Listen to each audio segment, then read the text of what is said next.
Search for missing toddler Trenton Duckett. Today, Leesburg police revealed there is no evidence showing anybody abducted Duckett back on August 26th of last year. Police also say there's no evidence showing Duckett has been handed off to anybody else, either in this area or around the globe. They think his mother, Melinda, did something to her son, and even after her suicide, she's still being called the prime suspect in his disappearance. We haven't been given any hard evidence that he's not out there. It's kind of like he disappeared without a trace, So we have to hold on to our faith. We have to, continue until we know what happened to Trenton. Leesburg police also released pictures of Trenton taken from the trash can outside his mother's apartment to the media for the first time today. Pictures tossed out by a mother who said her son had been taken away from her.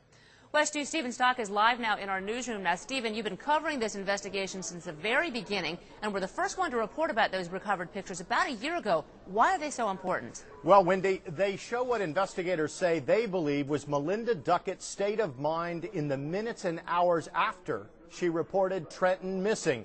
Sources close to the investigation have insisted to me all along that these pictures found in that dumpster are keys to the investigation because they mark a shift in focus in the investigation from a possible abduction to focusing on Melinda Duckett herself as the source of her son's disappearance. 1 year ago, West 2 News first reported the existence of this key evidence found in the trash dumpster behind Melinda Duckett's Leesburg apartments, Windermere Villas. Evidence found only hours after Melinda had reported her son Trenton as missing, supposedly abducted through a screen window that had been broken or cut by abductors. Now, for the first time, the public gets to see what those investigators first saw in the dumpster.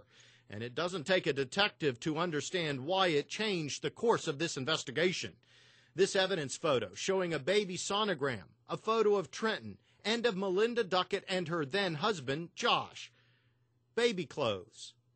Birthday cards, a toy box, and inside that box, baby toys, a child's pillow, bed linens, a pink teddy bear, and a note on the teddy bear's foot about Melinda's love for her son, even a half-eaten meal in a discarded child's food bowl.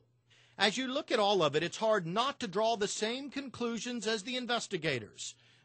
Investigators who privately told West 2 News the day they found these items that they figured Melinda Duckett knew Trenton was never coming back, that he had no use for the clothes, the bed linens, the toys.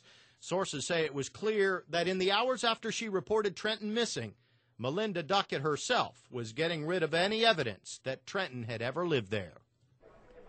And police kept this evidence secret from the public for weeks after it was found in that dumpster. Again, they found it only hours after Melinda called for help. They wanted to continue to use the public to try to get more information about this case. But as you can tell by looking at those pictures yourself, this evidence is very powerful. Evidence that what sources say pointed to Melinda Duckett all along. And by the way, anyone who has any information about Trenton or knows where Trenton may be is asked to call Crime Line. The number on your screen, you can see it right there, 1-800-423-TIPS. Wendy? Thanks, Stephen.